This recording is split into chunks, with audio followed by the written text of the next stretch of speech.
Il est 19h, mesdames, messieurs, bonsoir, ravi de vous retrouver pour cette nouvelle page d'information. Insécurité pour commencer avec l'agression, une de plus. Hier soir à Kaweni, des policiers de la brigade anticriminalité pris à partie par une bande de jeunes. Trop c'est trop, s'indignent aujourd'hui encore les syndicats de police. On poursuit ce soir avec les dégâts causés par Kenneth dans le secteur agricole à Mayotte. Nous irons dans le nord, à Mtsangamouji, chez un éleveur de volailles, avant de nous arrêter dans la région aux Comores et au Mozambique, plus sévèrement touchés par le cyclone. Et enfin, nous parlerons travail avec l'installation ce mardi, veille de 1er mai, de la commission consultative du travail. L'occasion de faire le point également sur les évolutions du Code du travail à Mayotte depuis 2011. Date effective de la départementalisation. Voilà pour les titres. Bienvenue à tous. 3 agressions depuis le début du mois. Les policiers de la BAC, la brigade anticriminalité, une fois de plus la cible d'une bande de jeunes.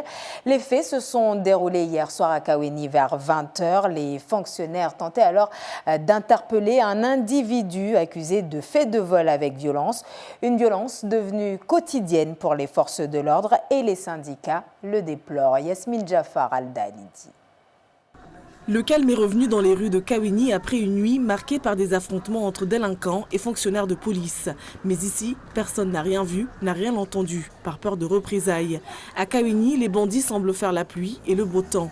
À la recherche d'un individu pour des faits de vol commis avec violence, un équipage de la BAC est pris à partie. Du renfort arrive, les jeunes veulent en découdre. Ils font un blessé, c'est le chef de la BAC. Hier soir, la délinquance de Kaweni a lancé un message clair. C'est que Kaweni est une zone de non-droit. Sur instruction hiérarchique, les policiers qui étaient sur place se sont retirés des lieux. C'est un aveu d'impuissance. Ça n'est pas comme ça que l'on va rasséréner la population. Si l'on veut pacifier les quartiers dits sensibles, il va falloir remettre de l'autorité. Non pas en instituant des maillots jaunes, mais en mettant des policiers en nombre. La hiérarchie a dit aux effectifs, on se replie. C'est une stratégie opérationnelle.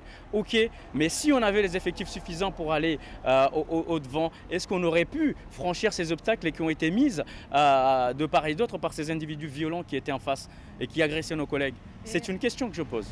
Les agressions physiques sur des policiers s'enchaînent. Le 2 avril dernier, un policier de la BAC a été contraint de faire usage de son arme.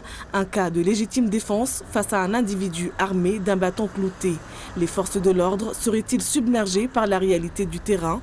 Ce qu'on demande, nous, c'est surtout que le policier ait un minimum de marge dans l'accomplissement de ses missions et qu'on reconnaisse la pénibilité aujourd'hui de l'exercice opérationnel et également nos véhicules qui ne sont pas adaptés. S'il n'y a pas de protection judiciaire, je pense par là une réponse pénale ferme face à ce genre d'individus, eh bien les policiers ne pourront pas continuer leur travail dans des conditions sereines.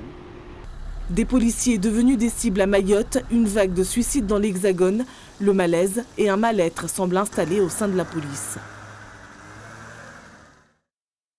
Roulent dans des véhicules cabossés et dans le sud-est de l'île, ce sont les automobilistes qui se plaignent encore et toujours de rouler sur des routes plus que chaotiques, d'autant que cela génère des coûts puisque ce sont leurs voitures qui trinquent. Bibi Mariam Alidi à Toumani Simba.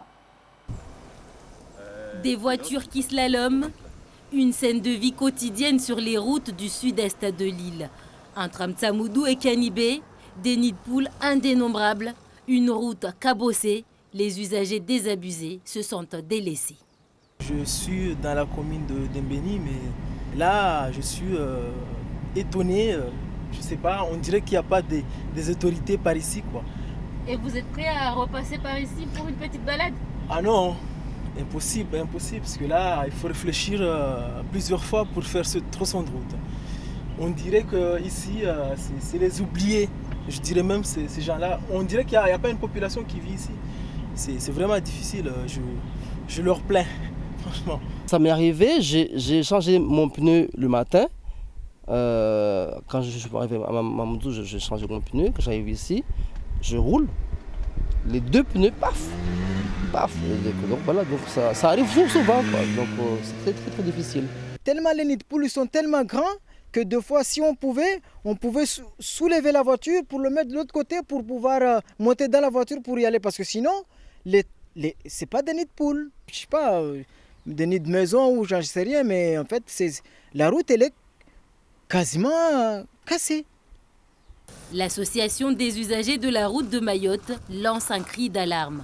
Pour elle, l'état calamiteux des routes et les bordures de la chaussée non élaguées représentent un vrai danger. Elle pointe du doigt l'inaction et le laxisme des autorités. Le réseau routier est fait pour une saison pluvieuse. Une fois que les pluies sont passées, eh bien, la route revient comme on a toujours l'habitude de la voir, en fait, dégradée et laissée à l'abandon. Donc je ne sais pas s'il n'y a pas des élus départementaux qui utilisent ces voies-là, mais je pense qu'il est temps qu'ils réagissent. Il est temps qu'ils réagissent parce qu'il ne faut pas réagir quand il y a mort d'homme, mais il faut anticiper pour mettre les usagers en sécurité. Les routes du Sud-Est sont dans un état délabré depuis tellement longtemps qu'au final, la nature commence petit à petit à reprendre ses droits aux grandes dames des milliers d'usagers qui fréquentent cette route tous les jours. Et ce soir encore, on vous reparle des dégâts causés par Kenneth. Les rafales de vent ont certes couché bananiers et plants de manioc, mais aussi d'autres productions agricoles. Exemple à Mtsangamouji, dans cet élevage de volailles où se sont rendus René Latasté, Géraldine Nuit. Nous sommes au cœur de la campagne à Mtsangamouji, lieu-dit qui s'appelle Vouma. Vous voyez ces barrières de tôle. Là, elles ont été remises debout. Mais il y a 8 jours, le coup de vent les avait complètement mises au sol. Et il y a 400 volailles derrière. Donc il a fallu tout redresser un peu à la va-vite. Et le problème aujourd'hui pour cet agriculteur, comme pour beaucoup d'autres agriculteurs ici à Mayotte, eh bien, c'est de sécuriser leurs exploitations. On est venu ici le matin. Dès qu'on est venu là, on a trouvé que tous les barrières, les tôles sont par terre.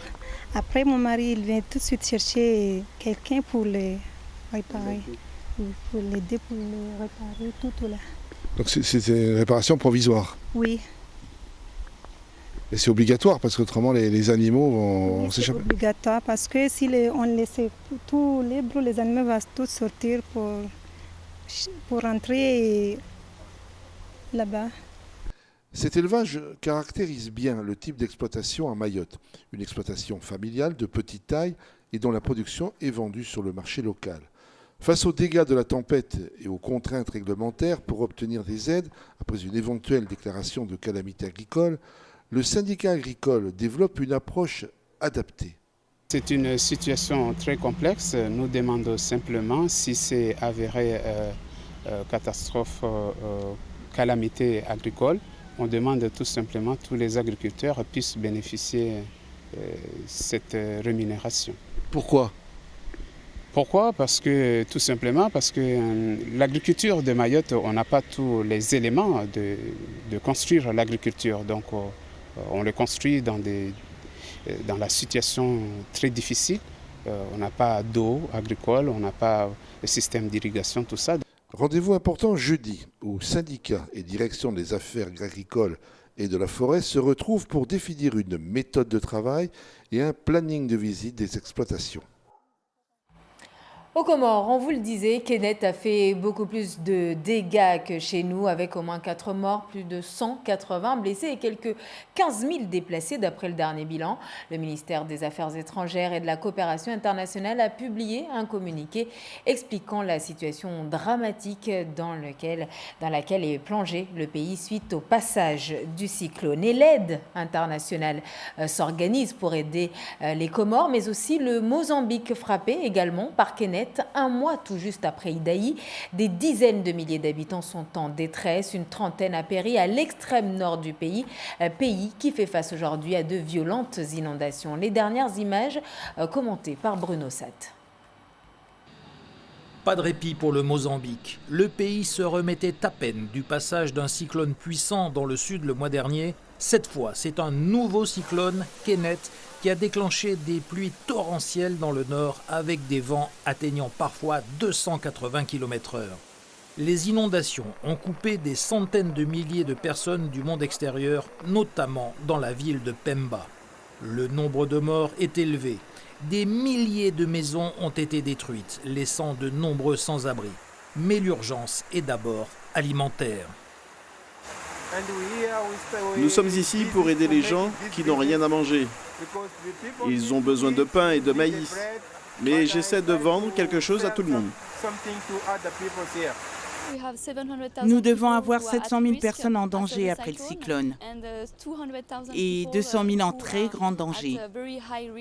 Du coup, nous accélérons nos interventions d'urgence pour être sûrs d'apporter la nourriture et l'aide à ceux qui en ont besoin. La solidarité internationale s'organise donc. Les Nations Unies ont débloqué près de 12 millions d'euros de fonds d'urgence pour fournir de la nourriture, de l'eau et des hébergements au Mozambique et aux Comores suite au passage de Kenneth. Le Mozambique a aussi reçu des sauveteurs venus notamment du Brésil, une autre ancienne colonie portugaise. Dans la région, toujours, on s'arrête à présent sur cette épidémie de dengue à La Réunion. La maladie touche désormais toutes les communes de l'île. Pas moins de 1116 cas ont été enregistrés du 15 au 21 avril dernier. L'épidémie s'étend à un rythme élevé, ce qui inquiète bien évidemment les autorités. Et pour elles, la lutte contre la dengue passe aussi par un lâcher de moustiques mâles stérilisés destinés à bloquer la reproduction de moustiques vecteurs de la maladie. La première expérimentation sera menée d'ici fin juin dans un quartier de Sainte-Marie, mais la mairie veut une grande concertation publique avant de donner le feu vert. Michel Bertil, Laurent Figon. Runin-Gesser, c'est le quartier de Duparc qui a été choisi pour les premiers lâchers de moustiques stériles. Une cité d'une centaine d'habitations située à proximité de ravines et de champs de canne et qui fait toujours l'objet de pourparlers. Les avis ici sont partagés. Certains résidents adhèrent à l'expérimentation, d'autres non. La mairie ne veut surtout rien imposer à ses administrés. Elle souhaite qu'il y ait une concertation avec la population, une explication plus approfondie de la part des autorités sanitaires avant l'introduction de ces moustiques en pleine nature. Après des mois de travail, les chercheurs vont passer à la phase opérative du projet. Le lâcher de milliers d'Aedes albopictus mâles qui iront stériliser les femelles car ce sont elles qui piquent. La reproduction des insectes sera ainsi bloquée. L'opération doit commencer fin juin si tout est rentré dans l'ordre. Dans un tout autre chapitre, à noter l'installation officielle ce mardi à Mayotte de la CCT, la Commission consultative du travail, constituée des partenaires sociaux. Cette instance est spécifique à Mayotte et a été maintenue dans le cadre de l'application intégrale du Code du travail dans le département. L'objectif étant d'assurer le dialogue social entre salariés et patronat. Je vous propose d'écouter à ce propos le préfet Dominique Saurin au micro de Papino Zaidani et Alda Alidi.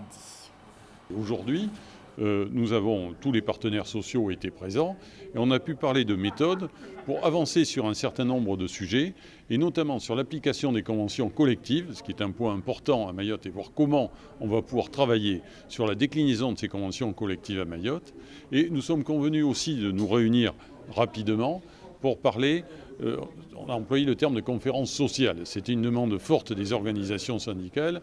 C'est pour notamment discuter de tout ce qui a trait à la convergence des droits, qui est un sujet qui a été abordé régulièrement au cours de ces derniers mois et sur lequel il faut qu'on commence, qu'on évolue pour voir comment les différentes allocations, les différentes indemnités c'est toute la problématique de l'application du Code de la sécurité sociale, comment on va pouvoir procéder.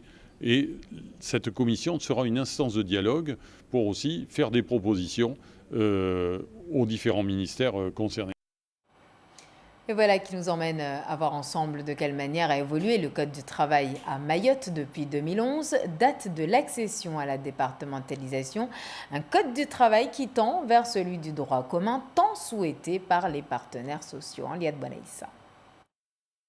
Avec l'ordonnance relative à l'évolution de la sécurité sociale dans le cadre de la départementalisation de Mayotte, il a été institué un régime d'assurance chômage dont la gestion a été confiée à l'UNEDIC. Le Code du travail national de droit commun devant être appliqué dans son intégralité à Mayotte en 2018 dans toutes les entreprises et pour tous les salariés.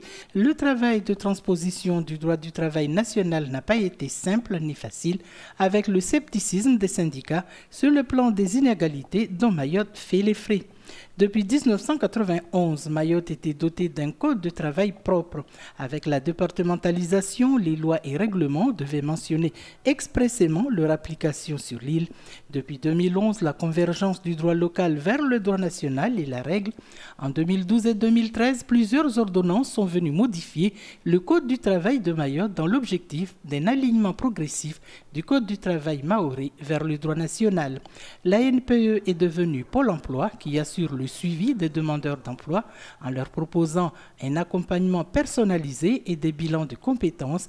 Un important travail a été fait par les syndicats locaux pour la mise en application du Code du travail national avec ses avantages pour les salariés mahorais. Les missions se sont succédées sur le territoire et pas question pour les syndicats d'adapter quoi que ce soit. Ils se battent pour l'application du Code du travail national dans son intégralité. C'est sans aucun doute ce qui a conduit le gouvernement à signer le document stratégique Mayotte 2025, une ambition pour la République. Cet engagement révolutionne le dialogue social et la sécurisation des parcours professionnels. Le travail n'est pas fini pour autant jusqu'à l'application complète du Code national. Mayotte étant un département comme tous les autres, répliquent les syndicats. Si les conditions de travail se sont améliorées en 50 ans, l'emploi, lui, reste de plus en plus précaire. Et c'est là le grand combat des syndicats. Arrêtons-nous à présent sur cette formation dispensée ces 2 derniers jours au sein de la Maison des entreprises par l'ADIM, l'Agence de développement et d'innovation de Mayotte. Formation pour aider les entreprises locales à s'ouvrir au monde, à l'export. Les détails avec Papino Zeidani et Alda Alidi.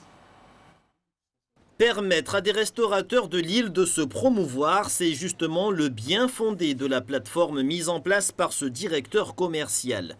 Au quotidien, son application permet aux clients, qu'ils soient résidents ou touristes, de connaître les différents établissements de Mayotte, mais aussi les plats proposés.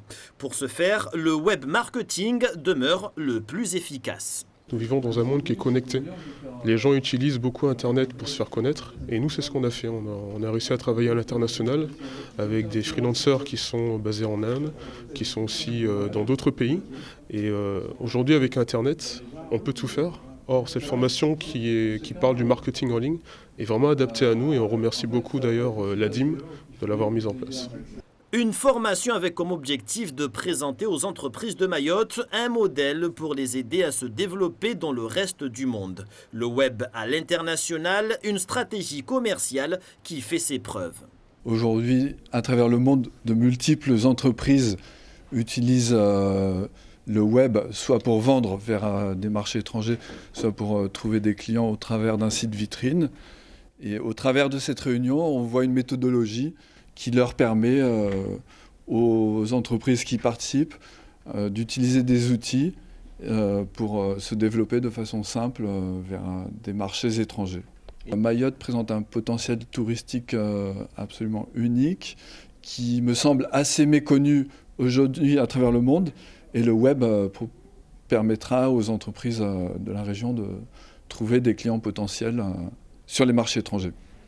Pour l'ADIM, organisatrice de la formation, cette initiative entre dans le cadre de sa stratégie d'accompagner les entreprises à l'export. Ici, il s'agit du web marketing. Le marketing, c'est un mot technique très important. Le web, c'est très important. Donc, on s'adresse ici aux chefs d'entreprise mahorais, mais aussi à ceux qui veulent s'améliorer pour être plus performants avec leurs outils marketing. Ça peut être Facebook, ça peut être leur site internet, mais toute la logistique qu'il faut mettre derrière pour pouvoir faire ce travail. Faire le travail pour que les entreprises locales se développent sur le marché et qu'elles soient surtout prêtes, le moment venu, de s'ouvrir à l'extérieur. Et c'est ici que nous mettons un terme à cette édition. Merci de votre attention avant de nous quitter. Je rappelle cette agression, une de plus, des agents de la BAC, la brigade anticriminalité, prise à partie hier soir par une bande de jeunes à Kawéni. Des jeunes décidés à en découdre avec les fonctionnaires de police, ne voulant pas que l'un des leurs soit interpellé. À noter que c'est la 3e fois en un mois que les policiers se font agresser.